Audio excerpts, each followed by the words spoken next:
This is Money Talks with host, Coach JP Money, guiding you to financial success. Let's do this. Hey there, welcome back. The coach is still on a Burmese jungle adventure. We tried to call him back in time for the show, but locals say he's lost in a cave, giving money coaching tips to the only white poet warlord in the neighborhood. So for today, I will be your host.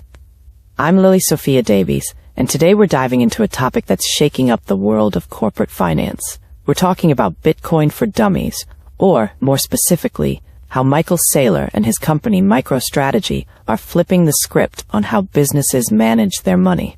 Let's get started. Now let me ask you this. Have you ever heard the phrase cash is king? Well, according to Michael Saylor, it's more like cash is trash. Yeah, you heard me right, trash. And today we're going to explore why he thinks so and how he's betting big, really big on Bitcoin. Who is Michael Saylor? Let's start with the man himself. Michael Saylor isn't just some random tech bro hyping up crypto. This guy's got chops. Born in Nebraska, raised in Ohio, and a total academic whiz, Saylor snagged a scholarship to MIT, where he studied aeronautics and astronautics.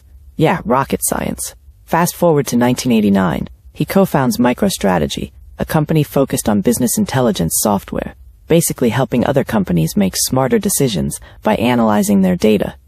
For decades, it was a rock-solid, low-profile business. But in 2020, everything changed. The epiphany. From cash to Bitcoin. Picture this. It's 2020. The pandemic's in full swing. Governments are printing money like crazy to keep economies afloat. And while that might seem like a good thing at first, Saylor saw the bigger picture. Inflation. You know that feeling when you go to the store and your money buys less than it did last year? Yeah, that's inflation in action. For companies like MicroStrategy, sitting on piles of cash wasn't just boring, it was actively losing them money. So Saylor made a bold move. He looked at Bitcoin, a digital asset with a capped supply of 21 million coins, immune to inflation, and said, "This is the future. This is digital gold." And he put his money where his mouth is. And now, it's this MicroStrategy Bitcoin play that's turning heads all over Wall Street. Here's the timeline. Step 1. Saylor converted a huge chunk of MicroStrategy's cash reserves into Bitcoin. Step 2. He borrowed even more money to buy more Bitcoin. It's called leveraging, and it's kind of like doubling down in blackjack. Risky, but the potential payoff is massive. Step 3. He committed to holding Bitcoin long-term, no matter how wild the price swings got. And wild swings there were. But this wasn't about day trading for Saylor.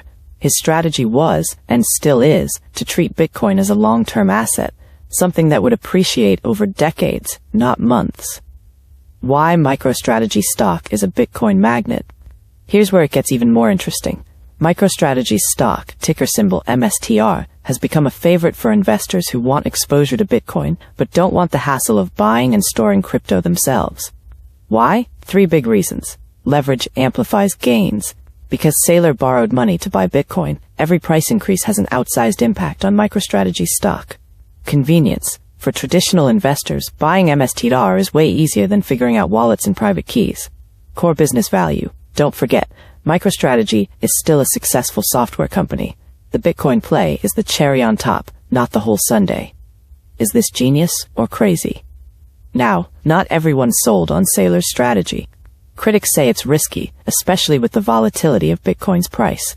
If Bitcoin tanks, MicroStrategy's stock will take a hit, and they've got debts to pay regardless. But Saylor, he's unfazed. To him, the long-term potential of Bitcoin outweighs the short-term roller coaster.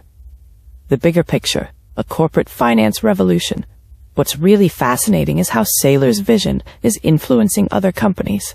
Big names like Tesla and Square, now Block, have added Bitcoin to their balance sheets, and Saylor himself has become one of the loudest voices advocating for corporate Bitcoin adoption. His message, holding cash is like watching your money slowly evaporate. But Bitcoin, that's a bet on the future. Hey there. Feeling overwhelmed by your finances? Here's the truth. Taking control doesn't have to be hard. Our free Coach JP Money Guide, 5 simple steps to take control of your finances, will show you how to start today. Head to CoachJPMoney.com, find the menu bar, and click Free Money Guide. Sign up for our weekly newsletter, and we'll send you the guide in both audio and PDF formats, absolutely free. Take charge now. Now back to the show. So why does this matter to you? Why should you care? Well, this isn't just about big corporations. It's about how we all think about money. Whether you're a Bitcoin believer or a skeptic, Saylor's approach forces us to ask tough questions. How do we protect our wealth from inflation? Are traditional financial strategies still relevant in a digital age? And is Bitcoin really the future, or just a really risky gamble? Here's my closing thoughts. At the end of the day, Michael Saylor and MicroStrategy are doing something bold, something innovative. Whether they're remembered as visionaries or gamblers will depend on how this Bitcoin experiment plays out. But one thing's for sure, they've changed the conversation. And honestly, that's pretty exciting. Thanks for tuning in to Money Talks with Coach JP Money. If you enjoyed the show, please take an important moment to like, follow, subscribe, and share with your social media. Your support helps us bring you even more insights to help you win the future. And don't forget, you can dive deeper into all things money and wealth building right now by visiting us at CoachJPMoney.com. Stay smart, stay savvy. See you on the next episode of Money Talks with Coach JP Money.